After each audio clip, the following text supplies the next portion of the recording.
So it's been a blessing to be at Georgetown Baptist Church for almost 20 years, and this renewal leave has been a really great opportunity for me. I know 7 years ago I was able to take a 2-month sabbatical, and we've updated our policy so that I was eligible again. And so this has been a really great time for me to step away, especially in a situation where we're a very healthy church with great pastors and lots of wonderful volunteers. Especially right now when we were able to hand off to people like Sable and Logan, are very capable and did a great job. I knew that now was a good time to step away and to get some rest, to recharge, to renew. And so this renewal leave has been a great opportunity for me.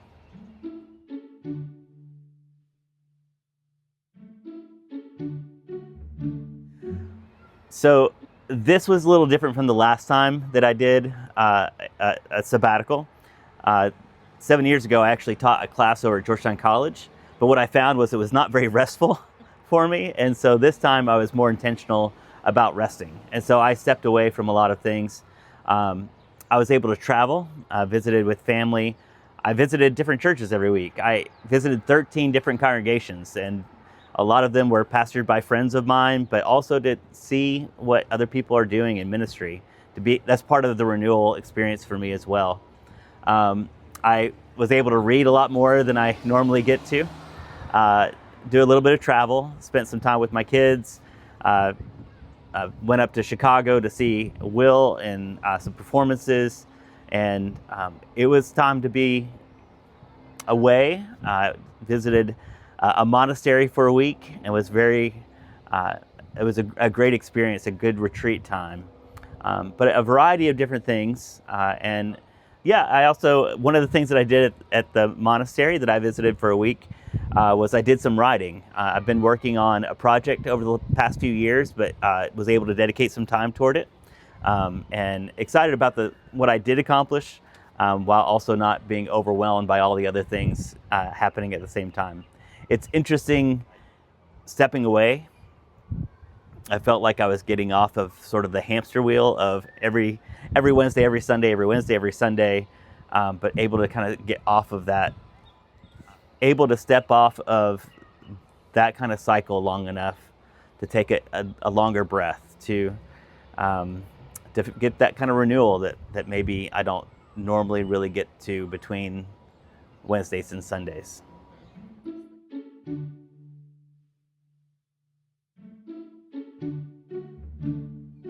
So one of the things that I found, I really like to read, but I'm a slow reader.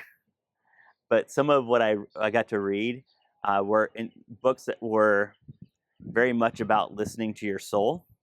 Um, some of them were recommended by my counselor or by other friends. Some were sort of spiritual giants that I've only read a little bit of and got to read more. I read books on contemplation, on letting my life speak, these sorts of things where I'm trying to understand who I am at a deeper level so that my ministry comes out of a place of who I am genuinely. The things that feed my soul can come out through my ministry if I know who I am more deeply. And so part of that experience was great because I feel more connected to my soul through some of that reading.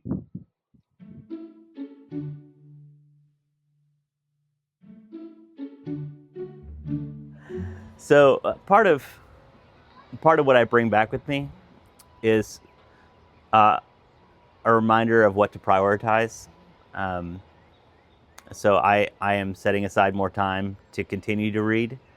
I am reminding myself of why I do ministry, and especially sort of the philosophy behind my ministry has always been very relational. And so I was reminded sort of that and how that's part of who I am and how I can incorporate that into the things that I do, into the volunteers that I recruit, the musicians that I perform with and lead worship with, and thinking through sort of a pace of life that's not overwhelming.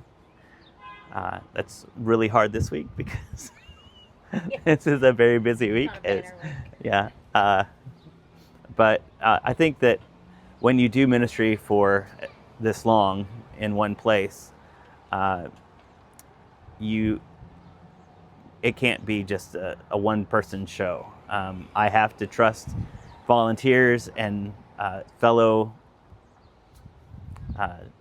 ministers to help carry things, and I'm reminded to continue to invest in relationships and not to try to carry it all by myself, and to find ways to bring out the giftedness of other people so that they can shine.